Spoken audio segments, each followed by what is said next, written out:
I'm just trying to adjust my video and thought that while I'm doing that, I will tell you what happened to me this morning at the freaking car park. Now, I don't fight because I've never been in a situation where I've had to fight. But let me tell you, okay? I get it. It's coming up to Christmas and it's busy. Everyone's trying to find car parks. So today I was driving to the post office to pick up the sunglasses that were in my PO box that got sent to me while I was in Fiji, and I was waiting for a car park, and I had been waiting, like driving around the car park for almost maybe 2-3 minutes, so not long at all, driving around, and then I find a car park. So I'm indicating, like I'm waiting for the lady to come out. She's like taking her time because she's elderly. So I'm parked here, indicator on, ready to go this way. The lady's still trying to pull out, like she's taking her time. The girl behind me is on her phone. So when you're in a situation like that and you're wanting to go straight, usually you would go around me, right? But this chick behind me was young. She was on her phone, so she waited patiently. There was a car coming opposite me, and she just stopped. No indication. She just stopped and went on her phone. The lady behind her, she does like a fucking psycho maneuver where she like comes out, goes in front of her, almost crashes into this poor elderly lady that's trying to reverse, beeps her horn at this old lady. The old lady then goes back in. This bitch looks at me and says, "Are you going in there?" It's like, does it? What? So I might wind my window down and she goes, "Are you fucking going in there?" And I said, "I'm fucking indicating." Oh my God. She goes, "Well, no, it needs to be fucking red." I said, "Off." So I get out of my car. She must see how tall I am. And she was like, "Oh," and fucking drives off right next to me. Like, just, bitch, don't run your mouth and give me all these fucking hand gestures bullshit. And then I get out the car and you take off. 35 years of living, I was ready to have my first fight. But I didn't. So calm your farm for part 28. Ready? Okay. Chapter 28. Earlier this year at my husband's rugby game, oh, not another rugby one, bumped into an old flame on the sideline. At the time, he was 19 and I was 23. We're both in our 30s now, so this happened a very long time ago. He travelled down with his rugby team from Melbourne Southeast. I'm going to tell where the team is from. Melbourne Southeast, who were versing my husband's team out west. And he happened to walk past me and my kids, and I said hello. It was such an awkward encounter as I said hello, and he just kept walking.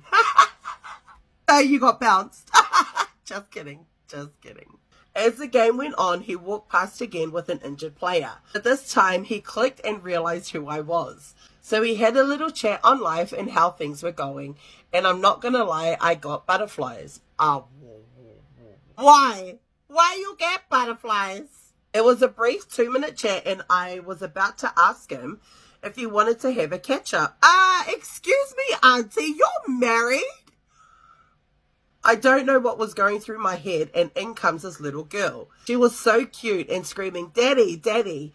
I just said, "Oh, is she your daughter?" And he was like, "Yep, this is my girl." He then told me he had 2 kids and was married and moved to the other side of Melbourne. I don't know, but I felt somewhat mixed about it all.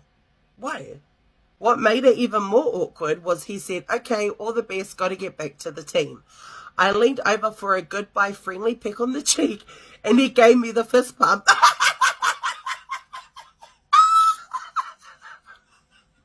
That is so funny. Do you know what the funniest one is? When people introduce you, and they're like sitting down, and you go in to kiss their cheek, but it's like an awkward, so you end up like kissing their forehead or like their earlobe.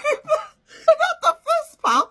Later on that night, I had sex with my husband, and as we were doing it, I was thinking of the flame I bumped into earlier today, wishing it was him. I even whispered his name. You whispered his name? Come on, girl, I'm trying to get you wet. Don't play with it. Don't play with it. Don't play with it. While doing it, but luckily my face was face down. I felt so guilty after, as I was taken back to those days we messed around, and it was so good. He's tall, Samoan, and a great size package, and he knew how to make me We were fuck buddies with no strings attached, and I loved it. The sex was amazing. I'm sure we've all had our own deja vu moments of the past, and that was definitely mine. Is that cheating, having sex thinking of someone else? Hopefully next season, if we play his team again, I'll stay in the car this time to avoid these bad things thoughts. What? Your question? Is that cheating, having sex thinking of someone else? I don't think it is. But the fact that he was an old flame, I don't know, it sounds to me as if you still have some feelings attached. Okay, next story. Back when I was in high school, Bebo days. Oh, so this is way back. If it's Bebo, we had a student teacher. We had a student teacher that came doing his thing, and he was mighty fine. I had a crush on him, but he was 5 years older than me. Mind you, I was only 17. Girl, I found him on Bebo FBI mode. Anywho, I added him. Let's call him Mr. Secret. We started chatting slow and dry conversations, but tell me, why did I ask him if he could help me with my project that was due in that week? You asked him because you wanted him to help you with another project. Being the gentleman that he is, he said yes. Mr. Secret said only during school hours, but my project was done already and I just wanted his source. I had a free period and he was also free. He had one of the rooms booked for us to study in, and girl, I went to that study room smelling like a garden of Victoria's Secrets. Not the leka ele, it just makwaka ele with the perfume bottle. He looked at me and said, "Are you ready to knock it down?" I went blank because his chest was unbuttoned. I said, "Yes, sir." During the conversations we had, I happened to notice the lump in his pants. I said, "Are you all right, sir?" Millying his lap. Millying his lap even. He jumped back and he said, "I can't do that. You're a student," and he could lose his job. I convinced him in dropping his pants, and we did it on the school grounds. Aye. After that, he said this can be our secret. So we had more sneaky links, but off the school grounds. That same year, my family had a reunion. Oh, nah. Oh, no. Oh, no. Oh, not the family reunion.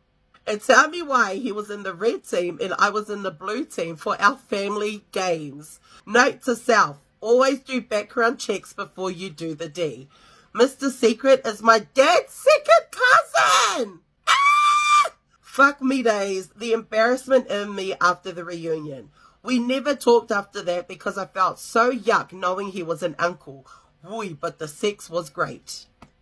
I'm not actually like shocked with the stories that come in now like this one, because the ones before that, like, it doesn't surprise me anymore.